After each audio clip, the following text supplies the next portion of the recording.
Les députés nationaux vont proroger pour la 8e fois l'état de siège, mais l'évaluation attendue n'est toujours pas rendue publique.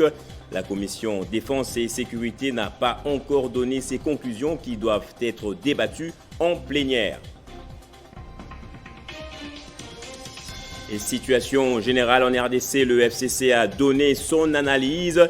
Santé, économie, politique, processus électoral, tout tourne au ralenti selon la déclaration de la conférence élargie des présidents du FCC qui a appelé la population à rester vigilante et mobilisée pour défendre la Constitution.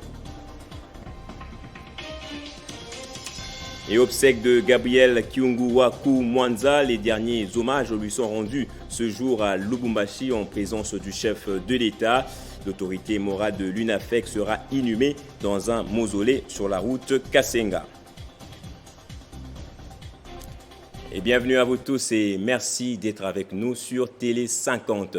Vers la 8e prorogation de l'état de siège dans les deux provinces de l'Ituri et du Nord Kivu, les députés nationaux sont en plénière ce jeudi pour débattre des contours de l'état de siège dans les deux provinces, alors que les auditions à la commission de défense et sécurité continuent. Les résolutions censées être présentées en plénière ne viendront que plus tard. Et le FCC crible le mandat de Félix-Antoine Tshisekedi qu'il qualifie de catastrophique. À travers sa conférence élargie des présidents, la plateforme politique, autrefois en coalition au pouvoir, a passé en revue la situation générale du pays. Sur le plan économique, le FCC a décrié la paupérisation de la population avec notamment la mise en place de la taxe RAM, une taxe dont il demande le retrait pur et simple. Le FCC n'est pas allé par le dos de la cuillère pour décrire la situation générale du pays qu'il présente de catastrophique à l'entrée de jeu de sa déclaration. C'est sur la base des constats faits sur terrain et des rapports des vacances parlementaires de ses élus que le FCC est arrivé à cette conclusion. Aucun domaine de la vie publique n'a été occulté dans son document. D'abord, sur le plan sécuritaire, le FCC se dit inquiet de la recrudescence des massacres dans les provinces sous état de siège, une situation qui s'oppose aux messages véhiculés par le gouvernement. Le FCC remet en cause les stratégies mises en place par le gouvernement pour lutter contre l'insécurité et s'est engagé à travers ses élus d'en proposer des nouvelles un peu plus efficaces. Sur le plan économique, politique et social, aucune avancée positive n'a été constatée dans aucun secteur de la ville, écrit-il à ce sujet. Les faits ne donnent pas lieu d'espérer. Pour la plateforme politique de Joseph Kabila, la gratuité de l'enseignement est plus un slogan qu'un programme parce que mal conçu. Le FCC ne fait pas l'économie des mots. La politique économique du gouvernement est incohérente et a comme conséquence l'accroissement de la pauvreté. Le Front commun pour le Congo a également décrié l'instrumentalisation de la justice, la déstabilisation des institutions, le tribalisme, avant de réaffirmer sa position pour garantir la crédibilité du processus électoral, une crédibilité qui passe notamment par le consensus et l'inclusion. Et elle n'a peut-être pas fait long feu hier, mais la marche de Lamuka n'était pas en tout cas sans incidence. La police a présenté son bilan qui est pour le moins non macabre, hormis des cas bien reconnus de brutalisation et d'arrestation arbitraire de personnes. Le colonel Mwanamputu a été joint au téléphone par Bellarmin. Katalay, on l'écoute. J'étais en contact avec le commissaire provincial de Busière. C'est lui qui nous a confirmé que le policier de GMI Alpha a été appréhendé au titre de présumé auteur ayant administré le traitement des grands à l'endroit de notre confrère patient Bigodi et qu'il était sous l'interrogatoire. Voilà ce que je peux vous dire. Mais oui, j'ai eu à le dire. À notre niveau, il y a eu quelques policiers qui ont été blessés des suites des échauffourées qui sont éclatés dans les encablures du restaurant Parlons plutôt de Fekelaïs. Il y a à Kikwit où les manifestants ont réussi à déposer leur bilan. Il y a eu quelques arrestations qui étaient faites passer par là. Et ils ont été élargis de plusieurs. Je crois que pour l'instant, il y a à ce niveau la conseillerie. Il n'y a pas eu de mort, il n'y a pas eu de mort, il n'y a pas eu de matériel calciné, non, pas du tout. Je le disais, c'est aujourd'hui que va être porté en terre Gabriel Kyungu-Waku Mwanza, figure politique du Grand Katanga, décédé le 28 août dernier. Les obsèques se tiennent à Lubumbashi. Le chef de l'État y a fait le déplacement avec certains membres du gouvernement. Le président de l'Assemblée provinciale du Haut-Katanga sera inhumé dans un mausolée construit dans une de ses concessions sur la route Kasenga. Et coopération RDC-Ouganda, ouverture à Kinshasa ce mercredi d'une réunion de pilotage sur le projet de construction de plusieurs axes routiers dans la partie est du pays. Pendant 2 jours, ces travaux vont permettre de dégager des résolutions quant à la matérialisation de ce projet d'intérêt régional. Bien avant l'ouverture de ces travaux, c'est la délégation ougandaise, conduite par son ambassadeur accrédité à RDC, qui a été reçu par le ministre congolais d'État en charge des ITP. Ici, Alexis Guissaro a rappelé la mission assignée de ce grand projet qui vise à booster les échanges commerciaux entre les 2 États. Son article 28, au point 4, il dit la chose suivante. Les rôles du comité de pilotage du projet sont les suivants. La détermination du coût des procédures de paiement, l'examen et l'approbation des avant-projets, des études techniques détaillées, des rapports d'avancement et de tous les aspects techniques du projet. Ouverts par les directeurs du cabinet des ITP, ces travaux de pilotage de 2 jours auront un impact positif. C'est qu'a conclu les diplomates de ces 2 pays qui soulignent l'importance de ce projet dans la région. L'objectif de notre venue, c'est de plancher sur les termes de référence du dit comité et de matérialiser la vision des 2 chefs d'État, d'améliorer l'état des infrastructures à l'est de la RDC. Le gouvernement de la République du Congo, le gouvernement de la République de l'Ouganda comptent sur le comité de pilotage. Rappelons que ce projet vise la construction des axes routiers Pondo et Kasindi, Beni Butembo, Bunagana et Rutshuru Goma. La signature de cet accord avait eu lieu le 25 mai dernier en présence de 2 chefs d'État, Félix-Antoine Tshisekedi Tshilombo pour la RDC et Yoweri Kaguta Museveni pour l'Ouganda. Le ministre Alexis Guissaro attend un bon résultat et plein succès au comité de pilotage à l'issue de ces travaux. Et l'inspection générale des finances a célébré ses 34 ans d'existence, une manière pour l'inspecteur général des finances Jules Alinguete d'appeler à la conscience de tous les inspecteurs à travailler dans la lutte contre l'impunité et à traquer les fossoyeurs des deniers publics. 34 ans de sacrifices, 34 ans de services pour la nation congolaise, c'est dans cette ambiance de convivialité et des festivités que les anciens et nouveaux inspecteurs des finances, les directeurs des services administratifs et techniques, cadres et agents ont célébré ce 15 septembre l'anniversaire d'existence de leur institution. Pour l'inspecteur chef des services Jules Alinguete, cette date restera gravée dans les annales de l'inspection générale des finances, car un jour spécifique, cette institution a été créée suite aux recommandations de la Banque mondiale. 34 ans après, l'inspection générale des finances a franchi un nouveau cap. Elle se bat contre l'impunité des détourneurs des deniers publics. L'inspection générale des finances a rencontré plusieurs zones de turbulence dans son évolution, s'agissant particulièrement de ses compétences et de la matérialisation de son autonomie financière. C'est sur ce chapitre que nous faisons chapeau bas à son Excellence Félix-Antoine Tshisekedi Tshilombo, l'actuel président de la République, pour avoir fait de l'inspection générale des finances l'un des services les plus importants dans sa vision de la bonne gouvernance et de la lutte contre l'impunité en République démocratique du Congo. Le travail abattu par Jules Alinguete, l'inspecteur, chef des services, lui a valu des éloges de ses pairs à l'occasion de cet anniversaire. Pour certains, l'arrivée de Jules Alinguete a apporté un vent de changement et pour d'autres, l'IGF est devenu une référence en République démocratique du Congo dans la lutte contre la corruption et les détournements des deniers publics. Selon l'ordonnance créant l'inspection générale des finances, il a été fixé pour mission de vérifier et contrôler toutes les opérations financières de l'État, des entités administratives décentralisées, des établissements publics et organismes para-étatiques, ainsi que des organismes ou entreprises de toute nature bénéficiant du concours financier de l'État.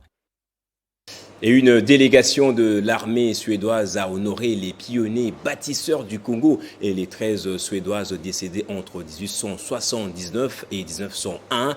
La cérémonie de dépôt des gerbes de fleurs a eu lieu hier mercredi au Mont Ngaliema.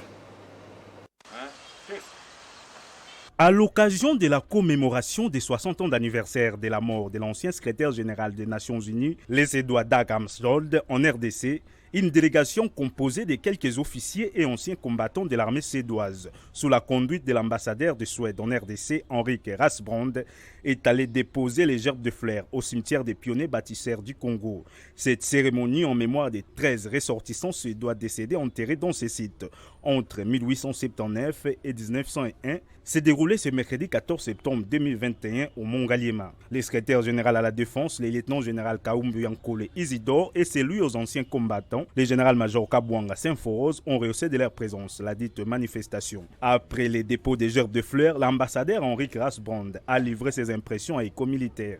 Oui, alors on commémore, comme vous venez de le dire, cette semaine-ci, le 60e anniversaire de la mort de Dag Hammarskjöld, feu secrétaire général des Nations Unies, qui est mort pour le Congo en 1961. Il était justement en route pour Ndola, justement pour essayer de contribuer au pourparlers, aux discussions pour la paix et la stabilité du Congo. Et je pense que ça, avec aussi cette visite aujourd'hui, montre les liens qui sont là depuis très longtemps entre le Congo, entre la RDC et la Suède. Et justement ici aujourd'hui, on a eu l'occasion de donner notre respect pour les pionniers bâtisseurs du Congo et entre autres des Suédois. La délégation a juste après pris la direction de la maison des anciens combattants en Gambela pour une rencontre entre les vétérans suédois et congolais ainsi qu'une visite à l'hôpital de cet établissement. La ville de Lubumbashi a abrité le premier atelier de réflexion sur la problématique de l'encadrement et l'exploitation minière à petite échelle et par drague. Ces assises de 2 jours sont organisées sous les auspices du ministre national des Mines par le service d'assistance et d'encadrement de l'exploitation minière artisanale et à petite échelle. La problématique de l'encadrement de l'exploitation minière à petite échelle et par drague était au cœur d'un atelier de réflexion à Lubumbashi dans le Haut-Katanga. Sous les auspices du ministère national des Mines, ces assises sont organisées par la direction générale du service d'assistance et d'encadrement de l'exploitation minière artisanale et à petite échelle, le SAIMAP. L'objectif étant d'harmoniser les vues entre les services de ce secteur en RDC, surtout la nécessité de leur encadrement au regard du manque à gagner enregistré par le Trésor public. Je voudrais qu'à l'issue de ces travaux et dans le rapport qui me sera transmis, l'harmonisation des points de vue entre tous les services publics intervenants dans l'application sur terrain des dispositions du Code des règlements miniers par rapport au Code des impôts, dont l'interprétation et la mise en œuvre relèvent du ministère ayant les finances dans ses attributions. En présence du ministre provincial des Mines, des représentants de la société civile et ceux des régies financières, les experts du SAIMAP se sont apaisantis sur le cadre légal et la problématique d'encadrement de l'exploitation minière à petite échelle ainsi que la fiscalité et la parafiscalité applicables dans ce secteur. Parmi les recommandations ayant sanctionné les réflexions, il y a la poursuite de la vulgarisation du code minier et ses mesures d'application, le renforcement de la synergie des services étatiques par la mise en place d'un cadre de concertation pour l'échange d'informations dans le but d'améliorer la gouvernance dans le secteur minier. Ensuite, faire appel aux autorités nationales et locales dans les poursuites judiciaires contre toute personne et toute structure privée non éligible qui interfère directement et par personne interposée dans les activités minières en violation de la loi. Cet atelier de 48 heures est une première du genre dans la région. Et dans le monde, en bref et en images, au Sahel, le président français a confirmé sur Twitter dans un sobre message la mort de Adnan Abou Walid al-Sahraoui, chef du groupe État islamique au Grand Sahara. Les IGS avaient été désignés comme ennemis numéro 1 lors du sommet du G5 Sahel. D'après une source proche de l'Elysée, c'est un raid aérien sans renfort au sol qui l'a neutralisé. Et on passe au sport à présent. La 27e édition de la Ligue nationale de football va se poursuivre ce jeudi au centre Kouraram Pova avec 2 rencontres. En première explication, la jeunesse sportive de Kinshasa jouera l'IS Chinkunku. Puis à 15h30, l'AS Rangers jouera la JS Groupe Bazano. Et hier à l'ouverture, le cercle sportif Don Bosco a battu RCK sur le score d'1-0. Et en Ligue des champions européennes, justement, les FC Porto de l'international congolais Chancel Mbemba et l'Atlético Madrid se sont quittés dos à dos. Le Real Madrid, pour sa part, s'est imposé face à l'Inter Milan sur le score étriqué d'1-0, alors que le PSG a été accroché par le club Bruges. Le résumé des matchs joués hier dans ce récit de Christian Bokaya. Et Messi, longtemps attendu par le Parisien. De la défense en attaque, en passant par le milieu de terrain, alors qu'on jouait la 15e minute et conclure.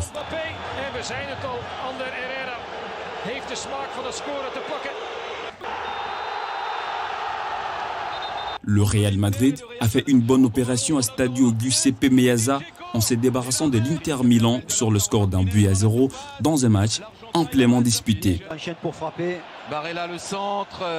Après une première mi-temps soldée sur le score des 0 buts partout, le merengue va trouver la faille en toute fin de rencontre et c'est Rodrigo qui va permettre au Real Madrid de ramener 3 points de son déplacement.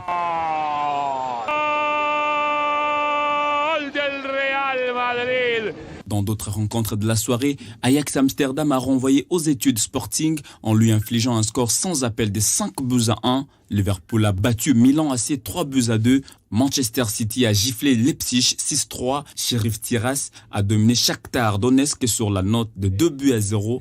Le FC Porto de Chancel Mbemba et l'Atlético Madrid se sont quittés à force égale, alors que Besiktas de Fabrice Nsakala a trébuché face au Borussia Dortmund sur le score d'1-2. Allez, on va passer au rappel des titres à présent. Les députés nationaux vont proroger pour la 8e fois l'état de siège, mais l'évaluation attendue n'est toujours pas rendue publique. La commission défense et sécurité n'a pas encore donné ses conclusions qui doivent être débattues en plénière. Et situation générale en RDC, le FCC a donné son analyse. Santé, économie, politique, processus électoral, tout tourne au ralenti selon la déclaration de la conférence élargie des présidents du FCC. Et obsèques de Gabriel Kyungu-Waku Mwanza, les derniers hommages lui sont rendus ce jour à Lubumbashi en présence du chef de l'État. L'autorité morale de l'UNAFEC sera inhumée dans un mausolée sur la route Kasenga. Restez avec nous pour la revue de presse.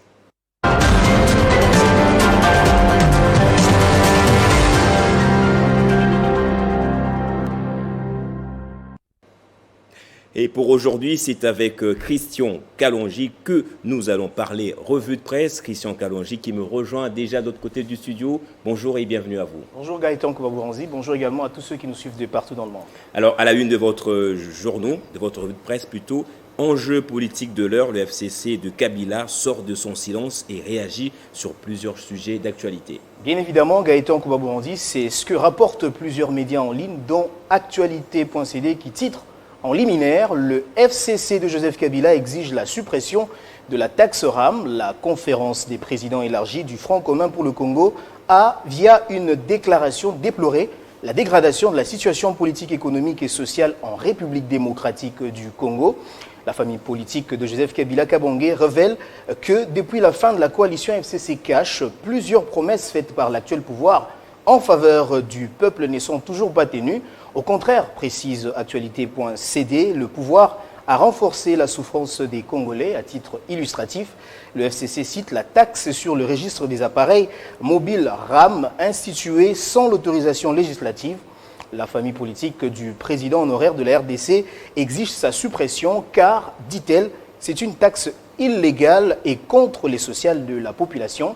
C'est sur cette point CD qui aborde le même sujet. Note pour sa part que le Front commun pour le Congo de Joseph Kabila est une fois de plus monté au créneau pour mettre en garde contre toute tentative de retardement des élections. Pour ce faire, la conférence élargie des présidents du FCC appelle la population de la République démocratique du Congo à rester vigilante et mobilisée comme un seul homme. Et à la une également, le Premier ministre a déposé le projet de loi de finances exercice 2022 à l'Assemblée nationale. Effectivement, il faut noter que ce sujet revêt un caractère tout particulier dans la mesure où c'est pour la première fois dans l'histoire de la RDC que ce texte soit déposé à temps et dans le délai constitutionnel. Forum des As qui titre à sa une « Samalou Kondé, un budget réaliste et déposé à temps » rapporte que les prévisions budgétaires exercice 2022 sont fixées à 20 682,6 milliards de francs congolais, soit environ 10,3 milliards de dollars, comparé au budget 2021 chiffré à plus de 14 milliards de francs congolais, soit 6,9 milliards de dollars. Le projet de loi de finances pour l'exercice 2022 présente un taux d'accroissement de 41,5% d'accroissement.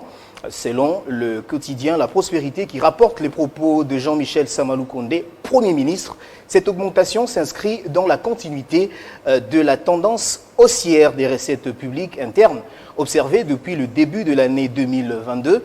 Il faut noter, Gaëtan, que cette réussite accomplie dans les dépôts du projet de loi de finances 2022 dans le délai est à mettre à l'actif du gouvernement des Warriors en général et en particulier du ministre d'État en charge du budget, Aimé Boji, qui s'était fixé cet objectif depuis les débuts des travaux d'élaboration. En tout cas, vous aimez bien les Warriors apparemment. Et Marche de la Mouka pour terminer. Journaliste en danger condamne la brutalité de la police vis-à-vis du responsable du média en ligne Actualité.cd et correspondant de RFI. Évidemment, Gaëtan, cet événement a suscité beaucoup de réactions dans le monde médiatique congolais et même international. La dernière en date est celle des journalistes en danger qui a condamné la brutalité dont a été victime le patron du média en ligne Actualité.cd et correspondant de la Radio France Internationale lors de la marche de la coalition Lamouka hier, mercredi. Les images ont fait le tour des réseaux sociaux où l'on a vu Passion Ligodi être traîné au sol par un policier. Selon le journal La Prospérité, le GED exige des excuses de la part du chef de la police après ces bavures policière, toujours plus proche de ces journalistes de la capitale, le président de l'UNPC Kinshasa, qui était au chevet des Passion Ligodi après sa relaxation, a fermement condamné ces bavures policières et a également appelé à la protection des droits des journalistes, rapporte le journal des Nations. Merci Christian Kalonji pour cette présentation. Merci Gaëtan. Merci à vous tous également de votre fidélité. L'actualité reste en continu sur votre chaîne.